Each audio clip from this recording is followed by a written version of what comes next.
আসসালামু আলাইকুম। প্রিয় দর্শক, এই কথা এখন মোটামুটি সবার কাছেই স্পষ্ট, সবার কাছেই পরিষ্কার যে সরকারের চাপেই রাষ্ট্রপতি শাহাবুদ্দিনকে পদত্যাগ করতে হয়েছে, পদত্যাগে তিনি বাধ্য হয়েছেন।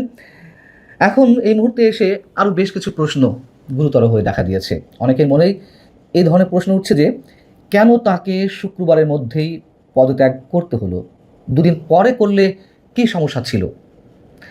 কেন স্পিকার হাফিজউদ্দিন আহমেদকে পূর্ব নির্ধারিত দিনে ফেরার দুদিন আগেই দেশে চলে আসতে হলো সরকারের বিশেষ নির্দেশনায়? তিনি তো চিকিৎসার জন্য বাইরে গিয়েছিলেন, তাই না? তার রোববারে ফেরার কথা ছিল। এর পরের প্রশ্ন হচ্ছে, রাষ্ট্রপতি শাহাবুদ্দিনের পর এবার কাকে ফায়ার করা হবে বা স্যাক করা হবে? রাষ্ট্রপতি মোহাম্মদ শাহাবুদ্দিন শুক্রবার পদত্যাগের কারণ হিসেবে তার যে পদত্যাগপত্র, সেখানে তিনি শারীরিক অসুস্থতার কথা তুলে ধরেছেন। রাষ্ট্রপতি মোহাম্মদ শাহাবুদ্দিন যে পদত্যাগপত্র দিয়েছেন, সেখানে তিনি তার শারীরিক অসুস্থতার কারণে এমন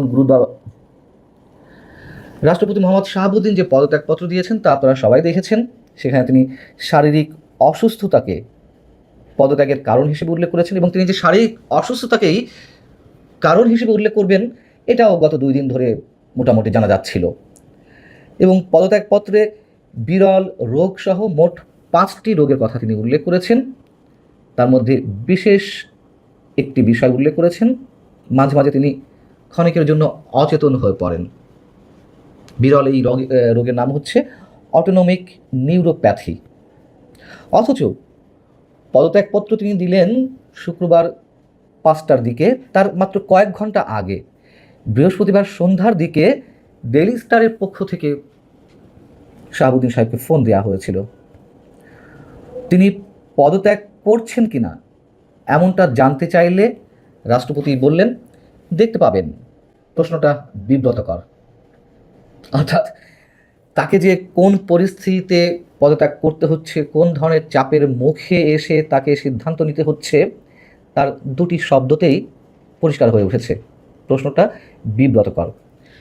কয়েক ঘন্টা আগেও যেখানে তিনি সরাসরি বলছেন যে পদত্যাগ এবং শেখ হাসিনার সঙ্গে কথোপকথনের বিষয় সম্পর্কিত যে কোনো প্রশ্ন, যে কোনো বিষয় তার জন্য বিব্রতকর, তার কয়েক ঘন্টা পর এসে আরও বেশ কয়েকটি রোগের সাথে তাকে বলতে হলো যে মাঝে মধ্যেই তাকে ফেন্ট বা অচেতন হয়ে পড়তে হয়, এবং সে বিষয়টি কারণ হিসেবে উল্লেখ করা হলো। অতএব পরিষ্কার, এটি নিয়ে আর কোনো দ্বন্দ্ব নেই যে তাকে কতটা চাপের মুখে শুক্রবারের মধ্যেই পদত্যাগ করতে হয়েছে। শুক্রবার বিষয়টি আবার পরে আসছি। তার যে পদত্যাগের বিষয়টি, এর পেছনের কারণ, সে বিষয়ে আবার রয়টার্স এর মধ্যে শুক্রবার একটি যে রিপোর্ট প্রকাশ করেছে তার মধ্যে মোটামুটি পরিষ্কার করে তোলা হয়েছে। রয়টার্স তার রিপোর্টে এক জায়গায় বলছে, শাহাবুদ্দিনের পদত্যাগের ফলে হাসিনার পরিকল্পিত প্রত্যাবর্তনের 5 মাস আগে উচ্চ পদে, রাষ্ট্রের বা সরকারের উচ্চ পদে তার আর কোনো মিত্র থাকবে না। তার দল আওয়ামী লীগ নিষিদ্ধ এবং 2024 সালে একটি মারাত্মক ছাত্র নেতৃত্বাধীন অভ্যুত্থানে তার সরকার ক্ষমতাচ্যুত হওয়ার পর থেকে দলটির অনেক নেতা ও কর্মী কারারুদ্ধ হয়েছেন বা আত্মগোপন করে আছেন। শেখ হাসিনা যেহেতু ডিসেম্বরে ফেরা ঘোষণা দিয়েছেন, সেই হিসেব করে তারা বলছে যে 5 মাস আগে রাষ্ট্রপতির শাহাবুদ্দিনের পদত্যাগের মাধ্যমে সাবেক প্রধানমন্ত্রীর কোনো বিশ্বস্ত বা আর কোনো মিত্র উচ্চ পদের এমন কেউ রইল না। রাষ্ট্রপতি হিসেবে শাহাবুদ্দিন সাহেবকে টিকে থাকার প্রধান শক্তি কে ছিলেন? প্রধান শক্তি অবশ্যই সেনাপ্রধান জেনারেল ওয়াকারুজ্জামান। বিএনপিও চেয়েছিল ফর দ্য টাইম বিং অবশ্যই যেন রাষ্ট্রপতি টিকে থাকেন, বর্তমান রাষ্ট্রপতি মানে যিনি শুদ্ধ সাবেক হয়েছেন। আবার কোত্থেকে সে রাষ্ট্রপতি পদে বসবে, তখন নানান ধরনের ঝামেলা হবে। বিএনপির সমর্থন থাকলেও মূল ভূমিকায় ছিলেন জেনারেল ওয়াকারুজ্জামান। তিনি এই মুহূর্তে তুরস্ক সফরে রয়েছেন 5 দিনের জন্য। গিয়েছেন 19শে জুলাই, ফিরবেন 26শে জুলাই। এখান থেকে কি কোনো কারণ স্পষ্ট হয়ে ওঠে যে কেন শুক্রবারের মধ্যেই তাকে শাহাবুদ্দিন সাহেবকে পদত্যাগ করতে হলো? জামায়াত এবং এনসিপির প্রধান 2 টার্গেট ছিল শাহাবুদ্দিন সাহেব, সদ্য সাবেক রাষ্ট্রপতি, এবং বর্তমান সেনাপ্রধান জেনারেল ওয়াকারুজ্জামান। মোহাম্মদ শাহাবুদ্দিনকে এরই মধ্যে গ্রেপ্তারের দাবি জানানো হয়েছে ইনকিলাব মঞ্চ এবং এনসিপির পক্ষ থেকে। এনসিপির সংবাদ সম্মেলন করে বলছে, অবিলম্বে এই শাহাবুদ্দিন চুপ্পুকে গ্রেপ্তার করতে হবে এবং বিচারের আওতায় নিয়ে আসতে হবে। আমরা দেখেছি যে তিনি তার যে পদত্যাগপত্র, সেখানে যে ন্যারেটিভ তিনি টেনেছেন সেগুলো আসলে অপ্রাসঙ্গিক। অসুস্থতার অজুহাতের কথা বললেও তার পদত্যাগপত্রের মধ্যে এমনভাবে তিনি ন্যারেটিভ সাজিয়েছেন যেটা আসলে তার জন্য একটা সেফ এক্সিটের জায়গা তৈরি করতে পারে। তিনি কি বলেছেন? তিনি সাংবিধানিক ধারাবাহিকতা রক্ষা করেছেন, তিনিও দেশকে সাংবিধানিক সংকটের মধ্যে ফেলতে দেননি, ইত্যাদি ইত্যাদি। কিন্তু কথাগুলো তো সত্য। তিনি বিচারপতি, সাবেক প্রধান বিচারপতির যে 106 অনুচ্ছেদের রেফারেন্সে ডক্টর ইউনূস সরকার শপথ নিল, সেটা তো রাষ্ট্রপতি শাহাবুদ্দিনের মাধ্যমে।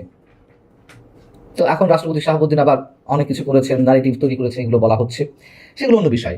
রয়টার্স যদিও মন্তব্য করেছে যে হাসিনার পরিকল্পিত প্রত্যাবর্তনের আগে উচ্চ পদে তার আর কোনো মিত্র রইল না, কিন্তু সেনাপ্রধান ওয়াকারুজ্জামান তিনিও তো শেখ হাসিনার দ্বারা মনোনীত এবং নিয়োগকৃত। রাষ্ট্রপতি শাহাবুদ্দিনের উপরে একটা সময় পর্যন্ত বিএনপি আস্থা রাখছিল, সেটি বলবো না, তাকে কাজে লাগিয়েছে এবং আমরা সবাই জানি তাকে যেতে হবে। এর পরের টার্গেট তাহলে কে? এই প্রশ্ন উঠছে এবং উত্তরটাও নিশ্চয়ই অনেকের জানা। আমরা জানি না যে কি হতে যাচ্ছে, তবে সমীকরণ অনেক কিছুই বলে দেয়। কিন্তু তারপরেও প্রশ্ন থাকে, বিএনপি কি আসলেই নিরাপদ? বিএনপিকে নিয়ে অন্য কেউ কি খেলছে না, নাকি শুধু বিএনপি অন্য সব খেলাকে ওভারলুক করে পাশ কাটিয়ে এই মুহূর্তে শেখ হাসিনার ফেরাটার প্রতি মনোনিবেশ করছে? ভালো থাকুন সবাই, আল্লাহ হাফিজ।